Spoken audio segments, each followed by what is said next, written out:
why do piers have to be rectilinear when, of course, boats aren't going, I mean, they were built for boats to go on either side. Boats aren't going on either side anymore. So I called them up and I said, could we be architecturally ambitious? Build something that's kind of icon, at least hopefully an icon of the city. And that started an iteration process of wild ideas of what to build. Some of them were so dazzling but truly unbuildable. Then this came along, which, by the way, when you think about putting 186 piles in the Hudson River and these tulips that hold it up, that's also insane. But we actually found out we could build it, and that's how it happened.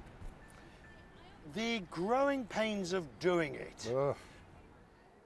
I mean, you just said to me earlier, do you remember does one ever remember pain? Well, I just did. So there's the affirmation. Was it, but you only sort of, you never gave up, but you sort of paused once. Oh yeah, no, no. At one point, my family said to me, we're ordering you. Go where you're wanted. We've been sued by one horrible developer in New York. And it went on for several years.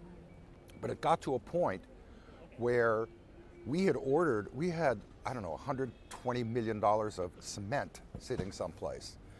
And I thought, what am I going to do with all this cement? And my family said, just, you know what, ship it somewhere.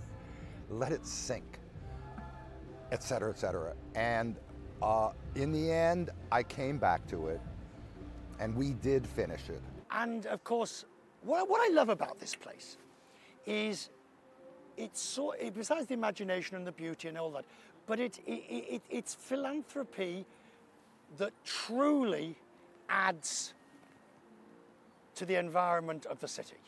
It's almost, you know, Edwardian Victorian in the sense of we're going to build something that is beautiful in a modern sense for the times, and it is going to be something for the future. Yeah, I don't want to be at all, I mean, I'm pretentious about the thing, but the reason I love public projects is anytime I see something that's 100 years old, or I see Central Park, or Columbus Circle, or I see this or that, and I say, at one point, yes, usually someone said, I'm going to do this.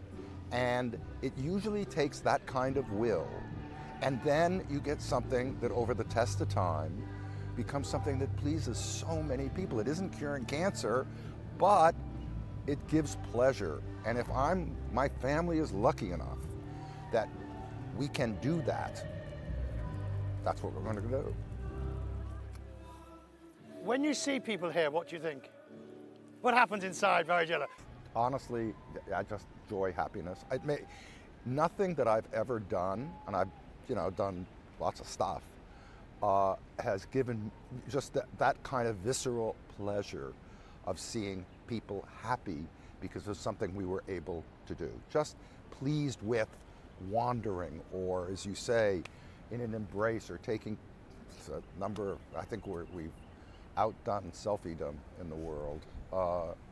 So yeah, it does do that. Final question. Sure. When you look at this, yeah, you are obviously, it's mission accomplished up to a point. Yeah, it's here. It's now maintaining it and making it better. But we're already on the way. We're on the way to our next one.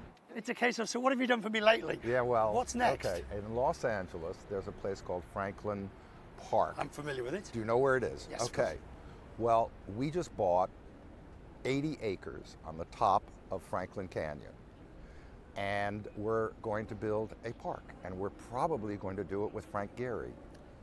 So he came up with us, 93 years old, better hiker than I am. But he came up 2 weeks ago. And we all stood around and thought, okay, we have this now beautiful land. We're going to make a park, we think. What to do? And Frank said, that's the joy. We don't know what to do. But in a month or so, we're going to sit around and cook it up.